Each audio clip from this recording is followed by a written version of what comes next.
Bonjour et bienvenue dans Parole d'Histoire. André Loez au micro, mon invité aujourd'hui est Julie Claustre pour parler d'histoire médiévale et d'un exceptionnel manuscrit du XVe siècle. Retrouvez-nous sur les réseaux sociaux et sur le site paroledhistoire.fr où vous trouverez un bouton PayPal pour soutenir le podcast. Merci et très bonne écoute. Je suis avec Julie Claustre, qui est maîtresse de conférences d'histoire médiévale à Paris 1, Panthéon-Sorbonne. Bonjour. Bonjour André Loez. Vous venez de publier Faire ses comptes au Moyen-Âge, les mémoires de besogne de Colin de Lormois aux éditions Les Belles Lettres. Un livre qui est à la fois l'édition d'un manuscrit médiéval et puis le commentaire de ce texte. Pour commencer, est-ce que vous pouvez nous dire ce qui rend ce texte, ces mémoires de besogne de Colin de Lormois, qui vivait au XVe siècle à Paris, ce qui rend ce texte important, intéressant à vos yeux ? Alors, ce qui le rend important à mes yeux et ce qui fait son caractère exceptionnel, c'est que c'est un livre d'artisan, le livre d'un atelier de fabrication de vêtements, le livre d'un couturier. Et des livres d'artisans, on n'en a pas tant que cela. Et surtout, on n'en a aucun à Paris avant celui-ci. Dans le Paris médiéval, on n'en connaît pas auparavant, alors que c'était une grosse ville avec un artisanat très développé, bien entendu. Et d'une certaine façon, c'est un peu l'épiphanie d'une écriture professionnelle, d'un savoir artisanal. Et c'est comme ça que je l'ai largement analysé, je crois. Alors c'est quelque chose, et c'est une émission qui va faire écho, je pense, pour un certain nombre de ceux et celles qui nous écoutent, à la question mise au programme d'agrégation cette année, sur l'écrit et la société, parce que évidemment, là on est en plein dans un écrit particulier qui est porteur aussi, ou qui est significatif aussi d'un certain monde social. Il faut peut-être aussi dire en commençant que c'est un livre d'histoire médiévale assez pointu, que ça s'adresse à des gens qui vont être capables d'apprécier un certain nombre de subtilités de la façon dont ce manuscrit peut être décrypté. Ce manuscrit lui-même, il a une histoire. Il est découvert au début du XXe siècle par un bibliothécaire de l'ABN. Est-ce que vous pouvez nous dire comment ça se fait et à quoi il ressemble et où on l'a trouvé ? Alors effectivement, c'est un document qui est connu depuis le début du XXe siècle, enfin qui n'est pas non plus très très connu, mais disons qu'il est connu des historiens de Paris, grosso modo, des historiens du Paris médiéval, s'entend. Et il a été découvert au tout début du XXe siècle par deux conservateurs de la Bibliothèque nationale de France. D'abord le conservateur du département des imprimés, qui manifestement en a fait la découverte simplement en observant ses collections et en découvrant un jour un imprimé dont la reliure était très épaisse, très particulière. Et il l'a signalé. Alors là, je reconstruis, parce que ces deux conservateurs n'ont pas laissé de traces très explicites de leur contact non plus. On a en quelque sorte des notes de bas de page dans un article de Camille Couder. Et donc, il l'a transmis, ce conservateur du département des imprimés a transmis sa découverte à son confrère du département des manuscrits, Camille Couder, pour lui montrer cette chose. Et Camille Couder s'y est énormément intéressé. Et ensemble, manifestement, ils ont travaillé à extraire ces papiers qui étaient dans la reliure d'un imprimé et à les faire restaurer. Et Camille Couder, ensuite, en a livré une première édition. C'est-à-dire qu'il a essayé de déchiffrer, de mettre en ordre les papiers. Donc, il a fait une sorte... il avait un ensemble de papiers qu'il a trouvé dans un état assez lamentable. Il en a commandité la restauration. Et ensuite, il a essayé de les mettre en ordre pour ensuite en reconstituer un cahier à partir de ce qu'il avait trouvé. Il a fait une sorte de puzzle. Alors, ça lui a pris du temps. Manifestement, tout se passe entre 1907 et 1911, mais ça a dû lui prendre du temps au milieu du nombre d'étapes qui était celle de toute façon d'un conservateur des manuscrits. C'est courant de trouver comme ça des vieux papiers du XVe siècle dans une reliure de livres ? Alors c'est courant, mais on ne le fait plus. C'est-à-dire que ce type d'exhumation, d'aller ouvrir des vieilles reliures pour en sortir des papiers antérieurs, aujourd'hui, j'ai discuté pour cela avec des gens qui travaillent aujourd'hui à l'atelier de restauration de la Bibliothèque nationale de France. C'est quelque chose qu'on ne fait plus, qui n'est plus recommandé, parce que c'est destructeur en fait pour les imprimés ou éventuellement les manuscrits qui sont dont ces vieux papiers sont les hôtes. Donc on ne le fait plus parce qu'aujourd'hui on a le souci aussi de conserver au maximum les reliures par exemple. Mais à l'époque c'était relativement fréquent et en fait Léopold de Lille, le grand Léopold de Lille qui était le maître du cabinet des manuscrits pendant longtemps, ne s'y refusait pas et c'est... Dans la deuxième moitié du 19e siècle, la Bibliothèque nationale de France, on avait parfaitement identifié les vieilles reliures comme un gisement de vieux papiers. Alors, sur parchemin, sur papier, etc. Et on cherchait chercher, et donc on détruisait beaucoup pour pouvoir extraire des vieux papiers. Alors moi, mon regret, je crains éternel, c'est que je ne sais pas de quel imprimé Camille Couder et son confrère des imprimés ont extrait ces vieux papiers. Et ça, c'est important, tout simplement. Alors, je soupçonne que c'est un imprimé de l'extrême fin du XVe ou du tout début du XVIe siècle, mais c'est une hypothèse que je fais. Mais j'aimerais en avoir la certitude. Si je savais de quel imprimé, de quel vieil imprimé de la Bibliothèque nationale ils ont extrait ces papiers, je pourrais dater plus précisément quelle a été l'histoire du manuscrit après la mort de Colin de Lormois, en fait. Vous avez dit à plusieurs reprises papier et non parchemin. C'est une distinction importante, sans doute, qu'il faut préciser. Ça se présente sous forme de papier. Ça commence à être courant au XVe siècle ? Oui, alors oui, il utilise du papier, c'est surtout beaucoup moins cher. Hein. Et quand on est à Paris, et comme lui, il habite sur la rive gauche, ça veut dire qu'il est au plus près des écoles, au plus près du milieu des universitaires, au plus près du milieu du livre.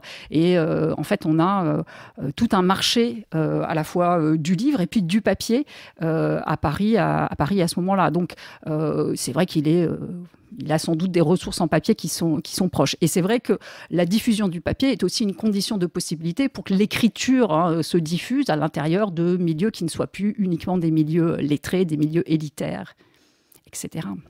Ce document qui se présente donc sous forme au départ de quelque chose d'assez fragmentaire, aujourd'hui, il est dans quel état lorsque vous l'avez consulté? Est-ce qu'il est très lacunaire ou est-ce qu'il est relativement lisible? Quand on lit votre livre et qu'on voit les reproductions, quand on n'est pas, comme moi, paléographe, médiéviste, on a l'impression de quelque chose de très difficile d'accès, de déchiffrement. Alors, comment vous définiriez votre rapport à ce document? Est-ce qu'il a été difficile de travailler dessus? Alors, il est d'un abord très brouillon. Il se présente comme une succession de fragments qui ont été recomposés donc, au début du XXe siècle, qui ont été montés sur onglet, comme on dit. Donc, ils ont reconstitué quelque chose qui aujourd'hui est à l'intérieur d'un livre de grande taille. Mais en réalité, quand on ouvre la reliure, ensuite, on a une série de fragments qui sont de taille assez variable. Donc, on a parfois de toutes petites bandes de parchemin qui font 3 cm sur 20, et puis d'autres fois des pages qui ressemblent à des vraies pages, comme des pages A4 d'aujourd'hui, si on veut. Et sur ces pages de tailles diverses, alors, on a des écritures qui sont souvent extrêmement denses.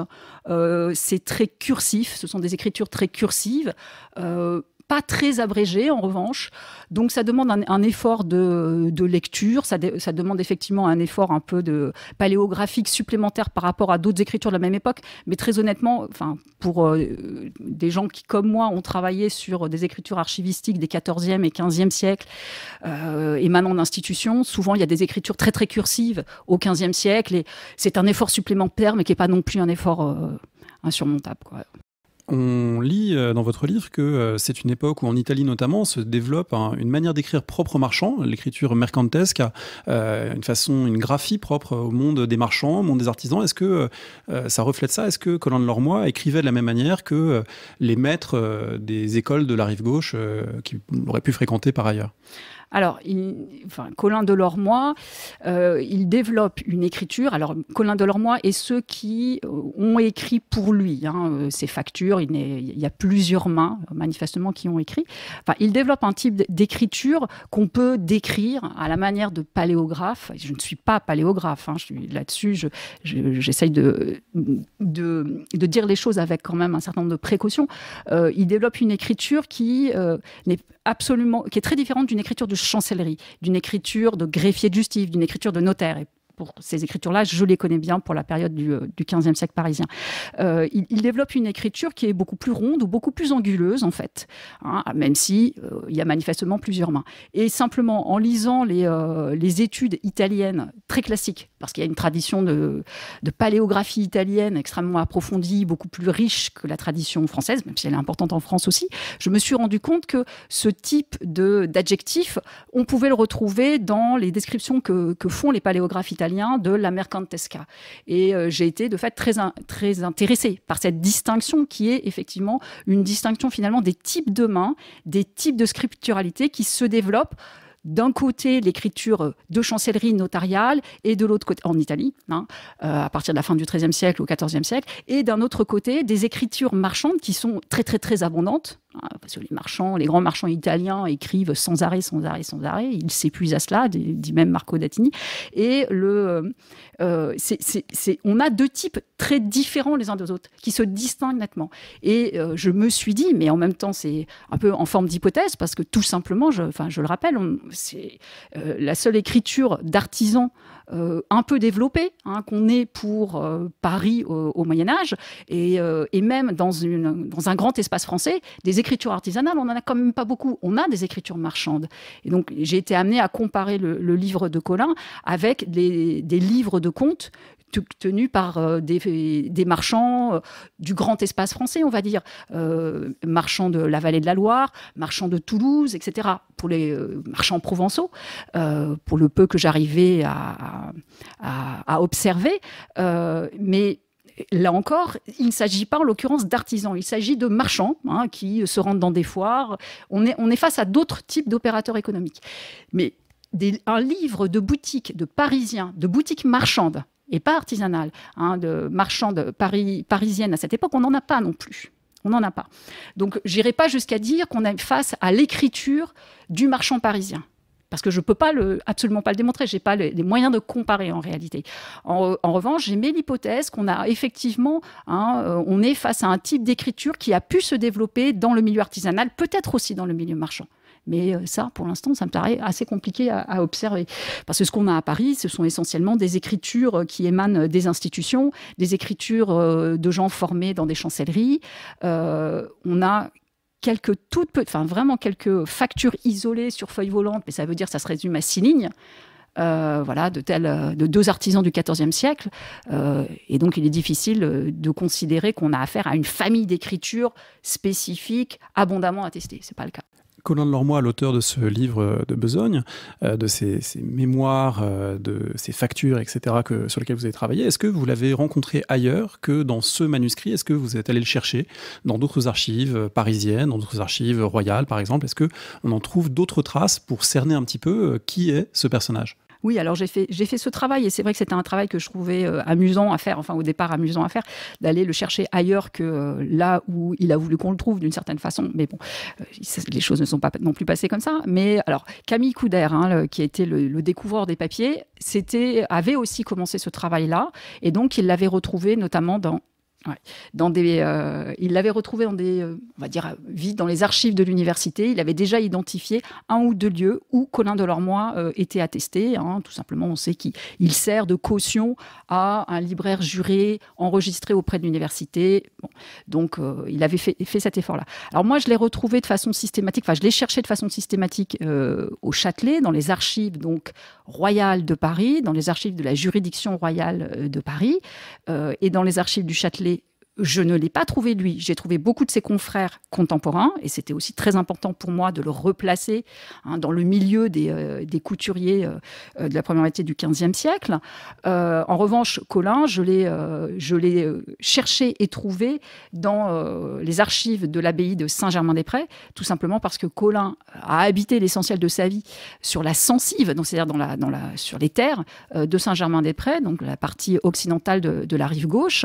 Et quand on ouvre un certain nombre de comptabilités, on en a une belle série, même si elles ne sont pas parfaitement continues, une belle série pour le XVe siècle à Saint-Germain-des-Prés, et on trouve au milieu de plein de censitaires Colin de Lormois. Et de ce fait, j'ai aussi trouvé, et c'est aussi parce qu'à ce moment-là, je dépouillais les archives certaines archives de Saint-Germain-des-Prés avec 2 collègues pour un autre projet de recherche, c'était Isabelle Bretauer et Caroline Bourlet. On a découvert, à nous 3, un acte de Colin de Lormois. Donc, c'est comme ça que j'ai découvert qu'il était devenu à un moment qu'il avait acheté un hôtel, une maison, l'hôtel au Cygne, à l'enseigne du Cygne, sur la Censive de Saint-Germain-des-Prés, où il résidait auparavant en tant que locataire. Voilà. Donc pour moi, ça a été aussi un moment un peu émouvant, un peu important, de trouver d'autres attestations de Colin. Et comme ça, je l'ai suivi jusqu'à Saint-Germain-des-Prés jusqu'en 1463, après quoi la série des comptes s'interrompt. Je sais simplement que dans le conte suivant, en 1472, il est marqué comme étant décédé, puisqu'il y a quelqu'un d'autre qui occupe l'hôtel de Signes, et on sait que Colin de Lormois, c'est marqué, et c'est feu Colin de Lormois. Voilà. Donc ça m'a permis de préciser son parcours biographique, tout simplement. Il est devenu propriétaire, ça suggère qu'il était sans doute bon couturier ou tailleur de robes. On reviendra sur ce métier, sur ces termes. Est-ce qu'il est des bons scripteurs? Quand on regarde le texte qu'il a écrit, qu'est-ce qu'on peut dire de ses compétences scripturales, du fait qu'il savait écrire, qu'il savait organiser graphiquement ce qu'il écrivait, qu'il savait compter aussi? Qu'est-ce qu'on peut en retirer du point de vue de sa raison graphique, si on peut dire? Alors, il faut regarder le manuscrit de près. C'est cet exercice voilà, de zoom extrêmement détaillé que j'ai fait sur le manuscrit, enfin sur les fragments qui existent. Et si on regarde comment il organise ses pages successivement, comment il les structure, comment il place sur ces pages, au total, on a... Camille Couder a reconstitué un puzzle de 34 feuillets, c'est-à-dire 68 pages. Et en réalité, moi, je me suis rendu compte qu'il n'était pas allé tout à fait au bout du puzzle et qu'il fallait réassembler certains de ces feuillets. Et donc, je pense qu'on a conservé des fragments de 32 feuillets différents, soit 64 pages. Bon, très bien. Une fois qu'on regarde ces 64 pages avec beaucoup de précision, et qu'on observe comment, en fait, il répartit des informations qu'il donne, qu'il structure, comment il les répartit dans la page, on observe que rien n'est fait en fait au hasard. Il a plein de petites connaissances, toute une série de petites connaissances graphiques. Il maîtrise un code graphique, manifestement, mais en revanche, c'est-à-dire qu'il est capable de, par exemple, il utilise un carré. Un carré, c'est quoi? C'est simplement un petit signe qui permet d'indiquer qu'à tel endroit, entre deux mots, on a oublié un autre mot et qu'il faut insérer ce mot. Et la façon dont il fait ce carré, ça peut sembler simple, mais en fait, c'est quelque chose qui est parfaitement balisé en étude des manuscrits, en codicologie. Donc, cela veut dire qu'en fait, il a une forme de familiarité avec certaines techniques d'écriture, il y en a toute une série d'autres. En revanche, il ne les utilise pas toutes systématiquement. C'est-à-dire que la façon qu'il a de structurer ces pages montre une certaine économie de moyens. On sait qu'il sait faire plein de choses, il sait faire des rubriques, détacher en marge parfois certaines informations fondamentales. Il aurait pu décider de structurer beaucoup plus systématiquement ses pages parce qu'il a les moyens graphiques de le faire manifestement, mais il ne le fait pas, ce qui est aussi intéressant pour comprendre, pour essayer d'imaginer quels étaient ses besoins graphiques. Non seulement quelles étaient ses connaissances graphiques, qui sont relativement diverses en fait, mais aussi quels étaient ses besoins graphiques. Alors la première de ses connaissances graphiques, on va dire, la plus systématique pour lui, c'est sans doute l'alternance de la mise en liste. Il structure des listes, il fait des listes et des colonnes, et il les fait de façon pas si malhabile quand on se rend compte du fait qu'il n'a pas fait de réglure. Alors, qu'est-ce que ça veut dire qu'il n'a pas fait de réglure? Ça veut dire tout simplement qu'il écrit sur des pages de papier qui ne portent pas de lignes. Mais il n'a pas non plus tracé ses lignes lui-même, ce que les scribes professionnels du Moyen-Âge faisaient systématiquement. Lui, il ne le fait pas. Donc ça veut dire qu'il fait des listes et des colonnes, une sorte de tableau, si vous voulez, mais sans tracer des lignes. Ce qui, malgré tout, indique une forme de maîtrise de l'espace de la page, une maîtrise graphique élémentaire. Et ça, rien que cette mise en colonne et la répartition des informations dans la mise en colonne, la répartition des informations latérales sur la page, mais aussi de haut en bas de la page, etc. Tout ça indique une certaine maîtrise d'outils graphiques qui sont assez diversifiés. Je ne les qualifierais pas uniquement d'élémentaires en réalité. C'est relativement diversifié et c'est pour ça que je pense que c'est un assez bon scripteur. Voilà. Est-ce qu'on peut donner une idée à ceux et celles qui nous écoutent à quoi ressemble finalement ce texte qui occupe une centaine de pages dans le livre, puisque vous avez fait une édition, donc il y a d'abord l'édition et ensuite le commentaire pour l'essentiel.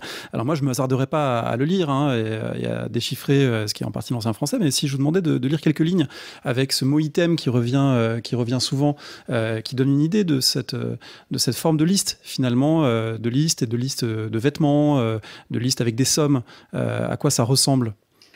Alors, prenons un exemple là, un peu au hasard. On est au feuillet 26, au dos du feuillet 26, et c'est la notice 178, il y en a 191 en tout.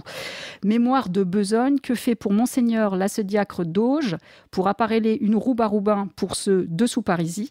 Item depuis une roube de part, donc de pair en fait, de couleur perse, pour monseigneur pour la façon.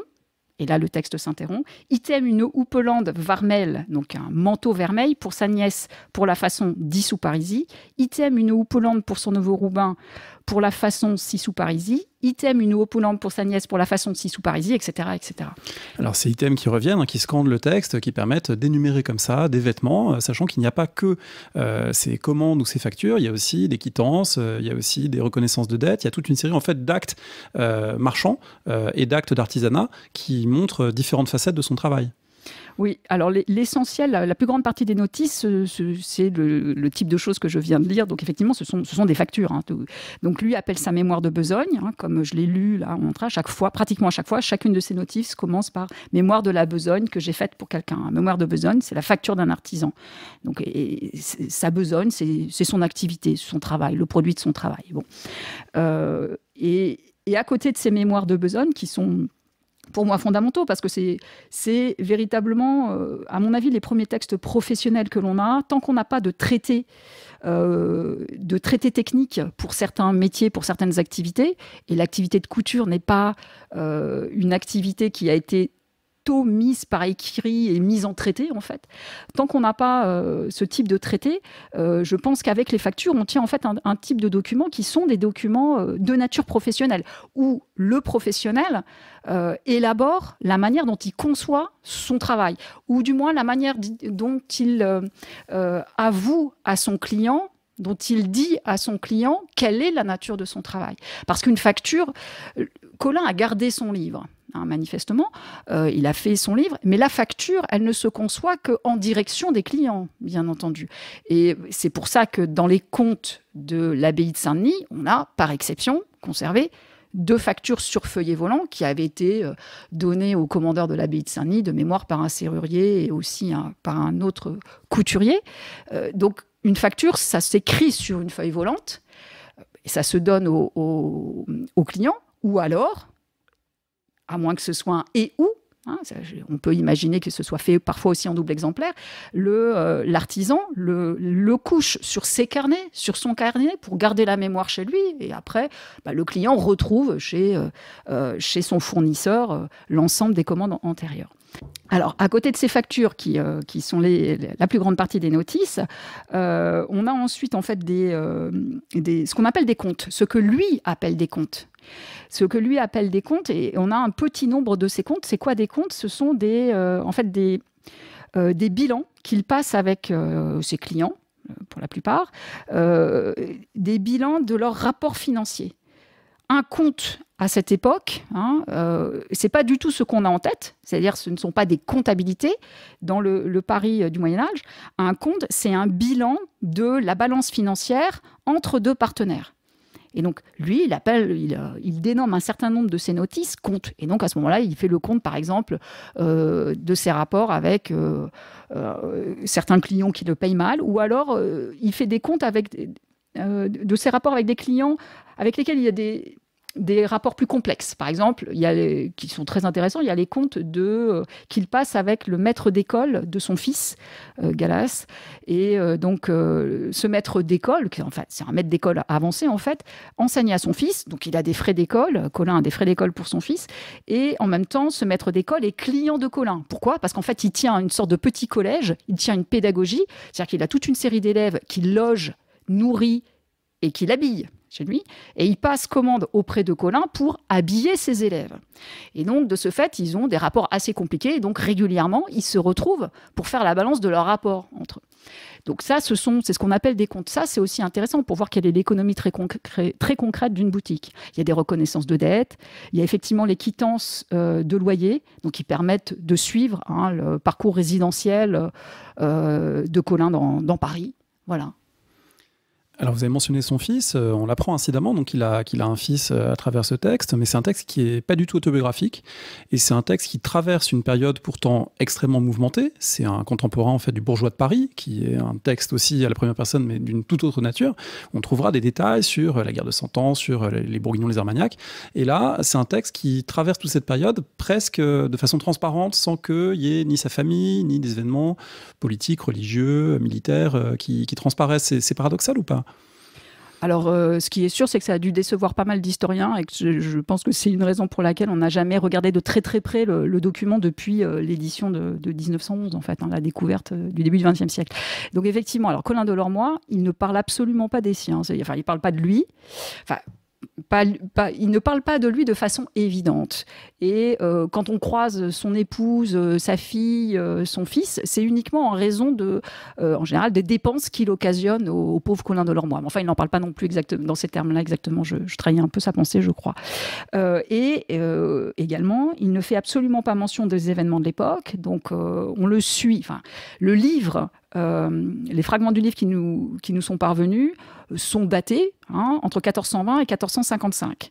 Bon, c'est une période pendant laquelle il y a eu tellement d'événements, tellement de difficultés pour les Parisiens qu'on peut tout à fait s'en étonner. Mais il ne fait absolument pas mention de ce qu'il se passe dans Paris, des difficultés des Parisiens. Alors de ce point de vue, ça n'a rien à voir avec le journal du bourgeois de Paris, qui d'ailleurs n'était pas le journal d'un bourgeois, mais le journal probablement d'un chanoine de Notre-Dame, qui observait la ville depuis l'île de la Cité. Voilà, c'est l'appellation consacrée depuis son édition. C'est ça. Colin, non, en tout cas dans ce qui nous est parvenu, n'a absolument pas écrit là-dessus. Donc on n'a pas affaire du tout non plus au type de chroniques urbaines ou de journaux urbains qu'on a dans beaucoup de villes, enfin pas seulement à Paris, à cette époque. C'est pas du tout cela. Et c'est aussi ça qui m'intéresse. C'est intéressant de suivre la manière dont on peut du coup l'insérer, lui, puisqu'il ne le fait pas lui-même de façon explicite, dont on peut l'insérer dans la société parisienne de l'époque. Quels sont ses rapports aux institutions parisiennes. Donc il faut aller chercher le détail précis. Il ne nous aide pas tellement à le faire. Il a vraiment d'abord un discours qui est, à mon avis, un discours professionnel. Ce discours, même s'il ne fait pas œuvre d'historien, il a une dimension temporelle. Il y a une temporalité du texte, dans le fait que certaines factures sont barrées pour montrer que finalement elles sont traitées, dans le fait que ça s'ordonne chronologiquement, même si ce n'est pas daté explicitement. Il y a quand même différentes temporalités, en tout cas un rapport au temps de quelqu'un qui est inscrit dans des temporalités de son activité professionnelle et de la ville, qui transparaît de l'étude de ce texte. Alors oui, simplement, là aussi on peut comparer avec le journal du bourgeois de Paris, puisqu'ils sont exactement contemporains. Il y a une temporalité. Cette temporalité, là encore, il faut aller la chercher. C'est-à-dire que le nombre de feuillets où il y a une mention de date est vraiment limité.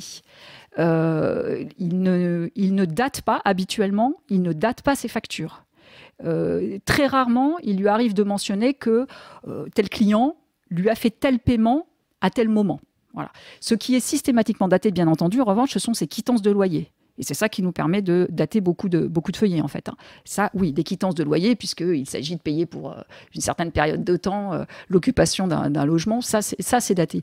Mais le reste, non. Et de ce fait, la temporalité de la vie de Colin, il faut aller en fait la chercher en observant là encore très précisément le manuscrit, en observant en particulier la manière dont l'écriture est séquencée, en se fiant à des indices qui sont pas des indices, qui sont des indices assez ténus. Par exemple, la taille de l'écriture, les variations de la taille de l'écriture, les variations de la graphie des mots, les variations de la teinte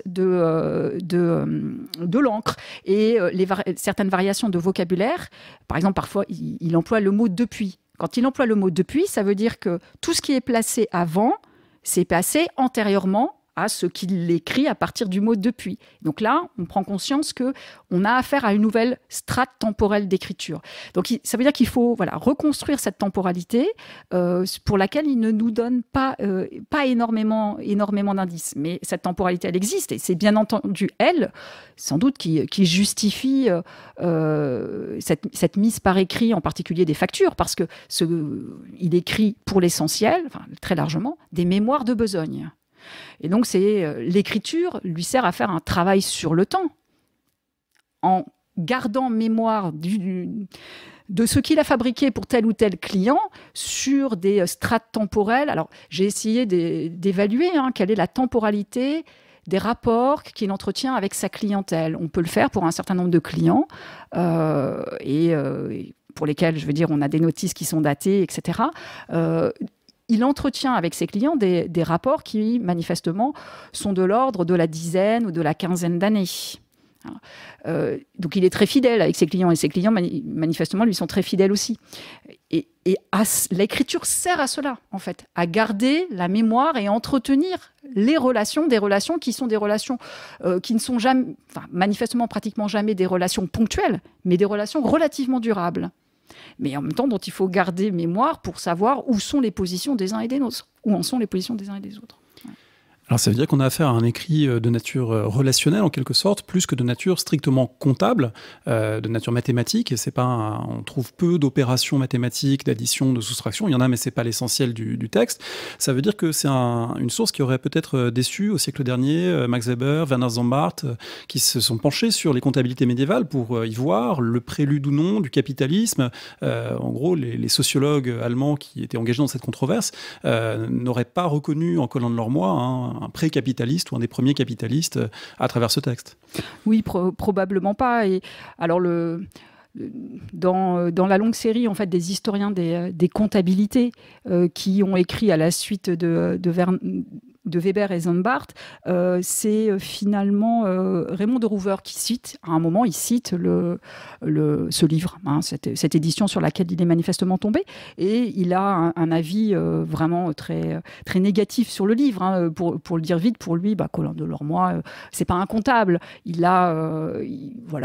fait un exercice de mémoire et puis c'est tout. C'est pas un comptable, et puis il ne mérite pas tellement l'intérêt des historiens de l'économie d'une certaine façon, ou des historiens de la comptabilité. Ça veut dire que longtemps on a projeté depuis le XXe siècle sur le passé des catégories contemporaines pour dire finalement on cherche à reconnaître au Moyen-Âge nos précurseurs, des gens qui étaient capables de compter, qui étaient capables de faire des bilans, qui étaient capables de déduire des dépenses, des recettes, etc. Oui, effectivement, depuis cette controverse-là, il s'agit on recherche les origines du capitalisme, et dans les comptabilités, les comptabilités anciennes ont été un indice d'origine du capitalisme. Alors, pour Sombart, cette origine, elle se trouve principalement en fait, au Moyen-Âge, donc relativement tôt, si on veut, mais dans les grandes compagnies marchandes italiennes. Bon. Et donc, de ce fait, le capitalisme naît d'une certaine façon au cœur du monde catholique. Catholique romain, ok. Pour Weber, non, on connaît tous ce qu'il en est. Le capitalisme, c'est l'esprit du protestantisme, et il naît effectivement de ce souci de suivre à travers les comptabilités, de ce souci qu'a l'acteur protestant post-réforme, de suivre son labeur, de suivre les produits de son labeur et le retour de son labeur. Bon. Donc ces deux visions différentes qui projettent de ce fait sur le Moyen-Âge finissant deux lumières un petit peu différentes. Alors ensuite, les historiens des comptabilités médiévales ne sont pas forcément entrés dans cette controverse. Ce n'était pas ça tellement qui les intéressait. Ce qui est sûr, c'est que pour la plupart, ils estiment que c'est bien antérieur au protestantisme. Mais il ne s'agit pas pour eux de valider la thèse non plus de Sombart. Par exemple, Pirenne, pour lui, estime que le capitalisme existe dès le Xe siècle, que le monde marchand est déjà capitaliste dès le Xe siècle, etc. Mais ce qui est sûr, effectivement, c'est que dans le texte de Colin de Lormois, ils n'auraient pas pu retrouver ces calculs qu'ils espèrent trouver dans les comptabilités soi-disant complexes des marchands italiens, ou ensuite des marchands protestants, c'est-à-dire ce calcul de rentabilité. Mais là encore, c'est largement une projection qui a été faite par Sombart en particulier.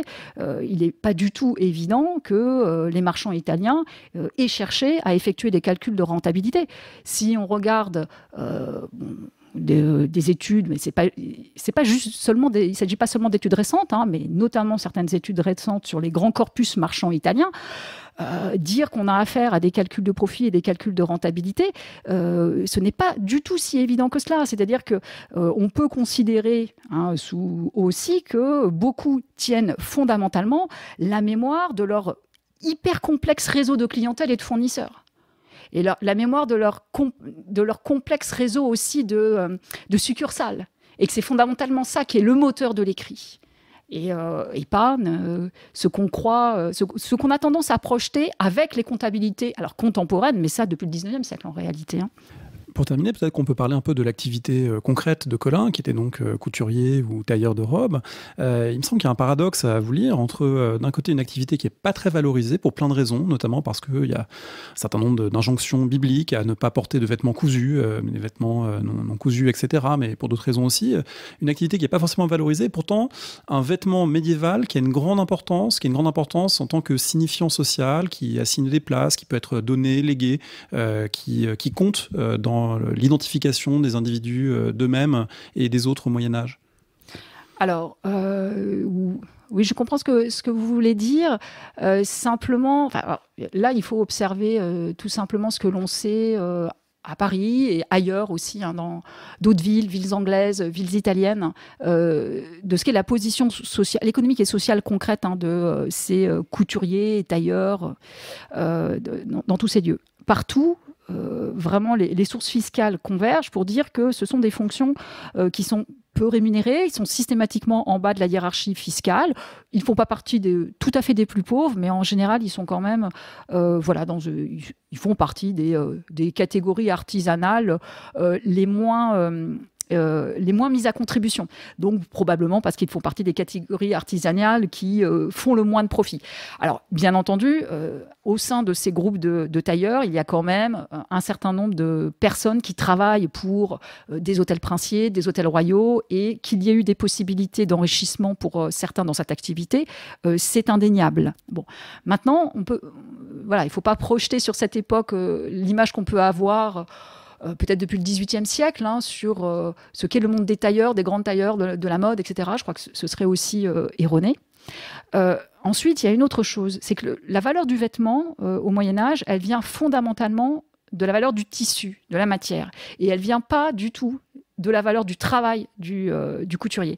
Parce que ça peut sembler paradoxal, mais le travail du couturier est globalement peu payé et peu rémunéré.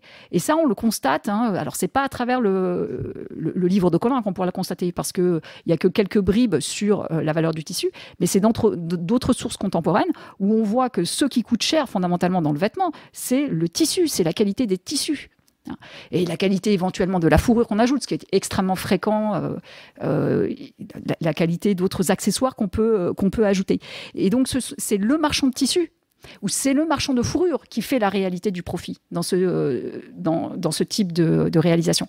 Donc le vêtement est important, le vêtement est signe de richesse, ça il n'y a pas de doute. Le vêtement est signe de distinction, c'est une évidence, mais ce n'est pas pour cela que c'est ce qui nous semble être le créateur du vêtement.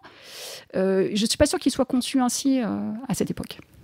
C'est aussi un livre qui donne accès à tout un vocabulaire, aussi bien du vêtement, on en a entendu quelques-uns, la houppelande, le pourpoint, la cotte, le surcot, que du vocabulaire du travail, avec rappointer, fourrer, recouvrir, retailler, rogner.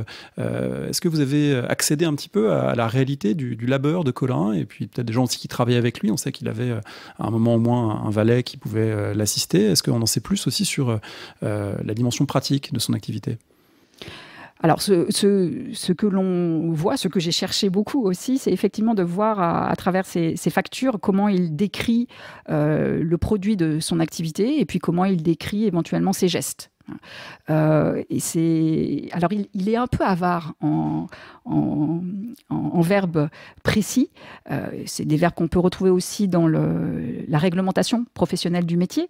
Mais de temps en temps, et en fait, un peu paradoxalement, c'est quand il lui arrive, ce qui n'est pas fréquent, quand il lui arrive de réparer des vêtements, là, parce qu'il fait des tâches plus partielles, par exemple. Enfin, il n'accomplit pas l'intégralité des tâches nécessaires à la confection d'un vêtement, mais il va faire une ou deux tâches nécessaires à la réparation, à la réfection d'un vêtement. Là, il utilise un vocabulaire beaucoup plus précis pour désigner ces tâches-là. Et c'est là qu'on les voit apparaître. Alors, maintenant, il y a toujours un pari à essayer d'associer un verbe et un geste. Un verbe et une image, par exemple, où on verrait un geste.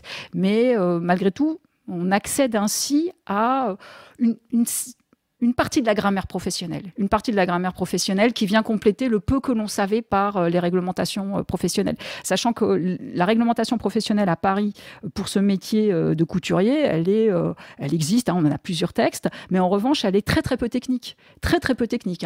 Si on compare avec ce qui permet de décrire la réglementation du métier de tisserand, par exemple, ça n'a strictement rien à voir, ou du métier de teinturier, où on a accès à un vocabulaire technique d'une très grande richesse, ça n'a rien à voir. Alors pourquoi ? Sans doute parce que finalement, c'était le moyen de laisser une grande variété, en fait, de liberté au métier. Peut-être aussi que c'est un métier considéré comme peu compliqué, je n'en sais rien, peu technique. Je ne crois pas, à titre personnel, je ne pense pas qu'il n'y ait pas de métier sans technique. Mais bon.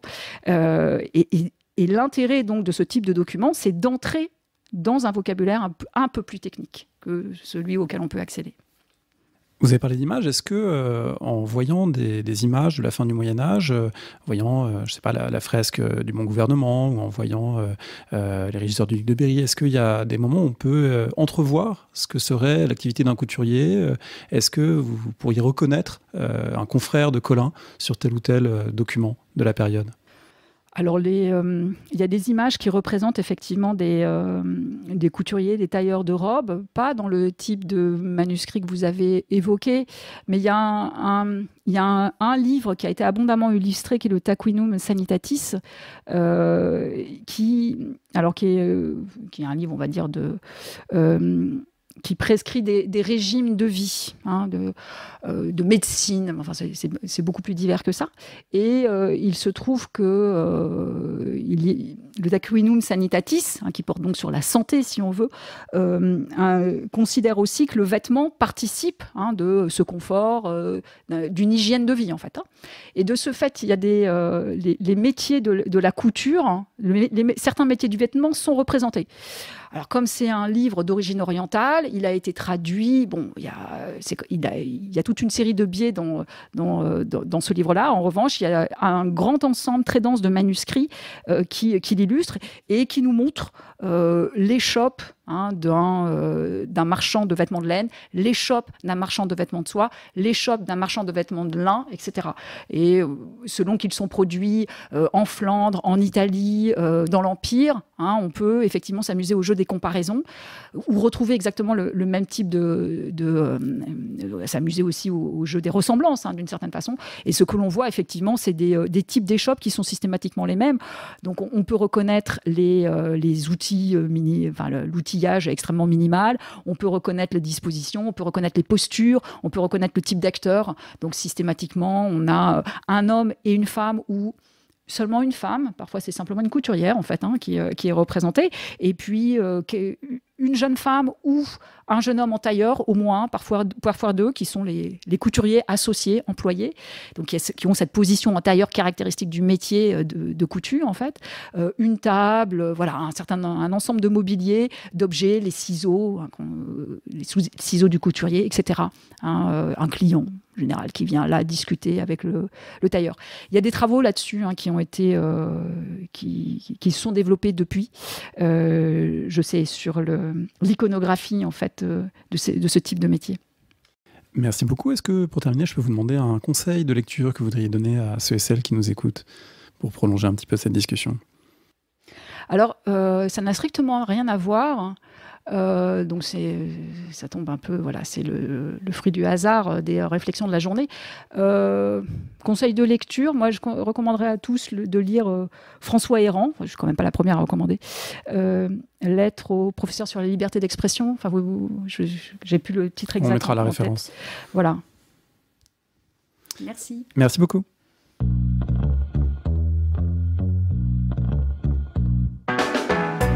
Merci de nous avoir écoutés. Rendez-vous sur le site www.paroledhistoire.fr pour toutes les informations sur le podcast, pour vous abonner, écouter ou télécharger les autres émissions.